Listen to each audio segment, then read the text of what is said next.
One Piece's most powerful deciding factor in fights is HAKI. In One Piece, HAKI allows you to fight low-tier foot users.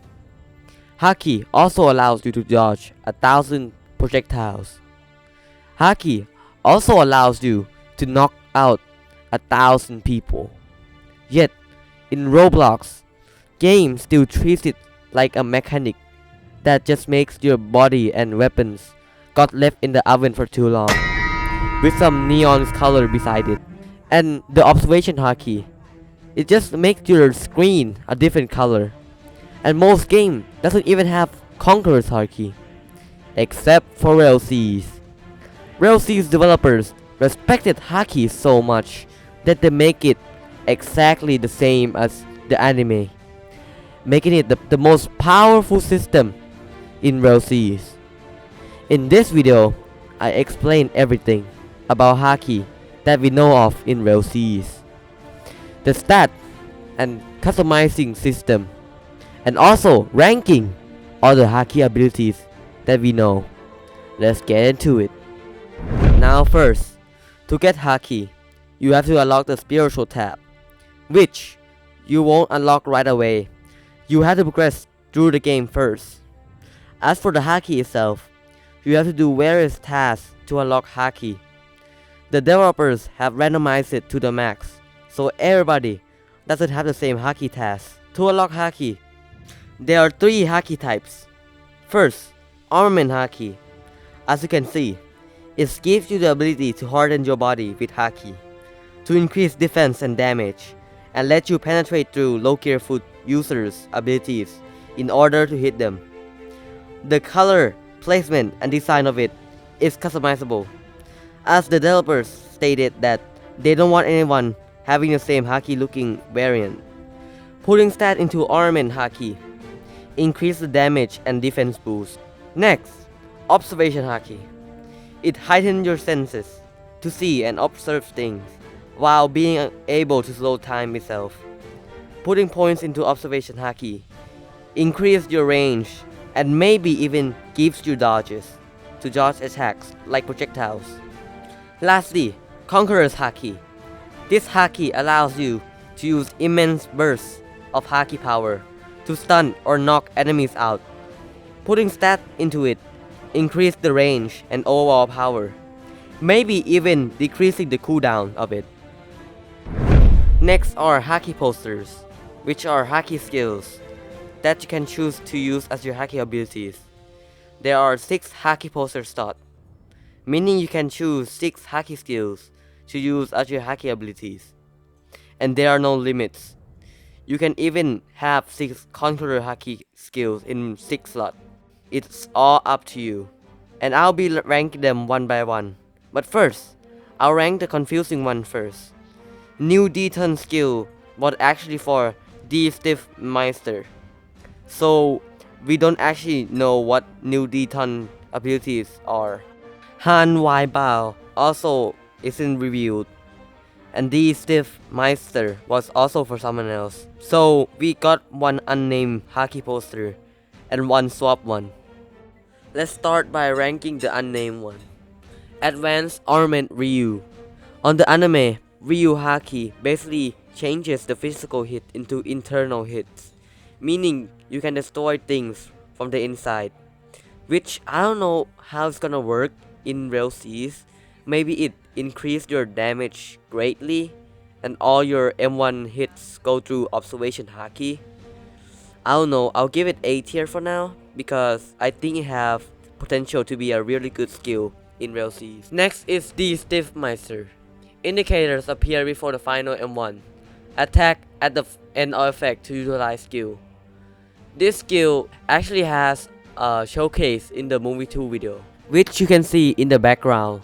You can do a normal final M1 or wait till the last second to unleash a powerful HAKI punch, which sent the enemy flying. In my opinion, this is S tier, because you can choose to do a normal M1 too, so you can follow up easily, and this could be at the end of your combo to do a lot of damage and knockback, so the enemy can punish you. Now let's start ranking all the other ones. Let's start with the Armament HAKI, which they didn't showcase a single one in the movie 2 video. So let's speedrun them. First, Sir Lancelot. Increase down slam AoV, posture damage, and victim lift. Meaning, it increased your down slam attack size, it damaged to blocks, and the knockback of the victim. Which, if it wasn't for the last part, it would be an A, but it's a B. Because it makes it harder to combo extend, but still gives good buff. Next, Sir Lannister. Increase combat damage by 4%. Self-explanatory enough and it's a F tier. It's not much of a damage boost. Plus, if you're doing 100 damage 1m1 combo, that's just 4 more damage. Which isn't that good. Bray or Tarf. When normally you will be block broken by a physical attack, push the attacker back instead. Which makes it so if you are block broken by a physical attack, you will push the attacker back instead. Which is A tier, almost S. Because it gives so much less opportunity to get combo, which means so much less damage for you. But you can still get block broken from a long range attack or a non-combat attack. Sir Gawain. Increase posture durability by 20%, aka 20% more blocking durability, which is A tier. It's a really good buff. That's it. Sir Galahad.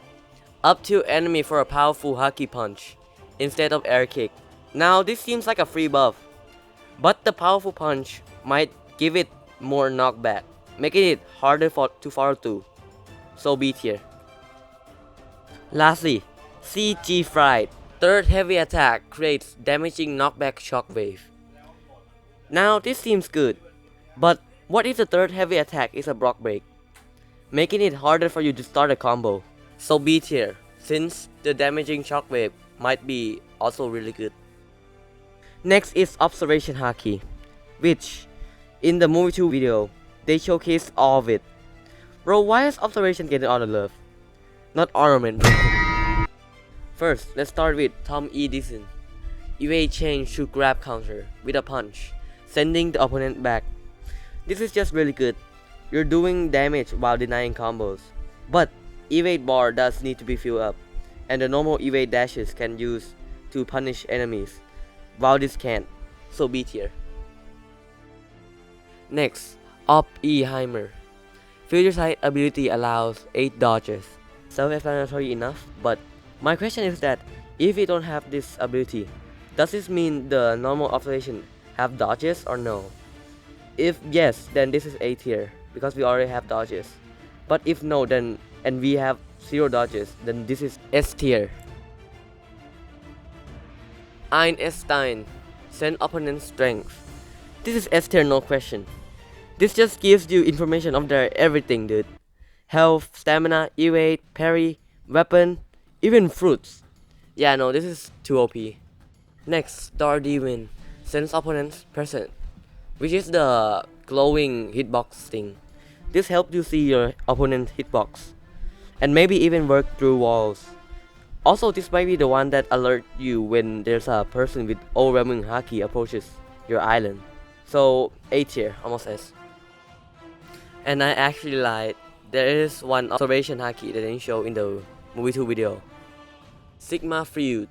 Dashing, evading has 20% higher dodge frames, aka more iframes. Now this depends if the normal dodge frames is high or low. If it's high, then it's good, but if it's low, then the difference is almost none, so C tier. Lastly, we have the Conqueror's haki, which 3 were showcased, but 2 wasn't, so let's start with those 2. Napoleon. Equip weapon, spiritual force exert, increasing your speed for 10 seconds. Basically just when you equip your weapon, you get a speed boost for 10 seconds.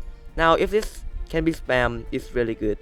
But if it can and it has a cooldown, then the speed boost must be real good. But still C tier. Sanda the Goat. Infuse Conqueror's will into combat. So I guess this is just a huge boost of damage for combat. So A tier, almost S, because others are better. Next are the ones that are showcased in the video. First, Genghis Khan.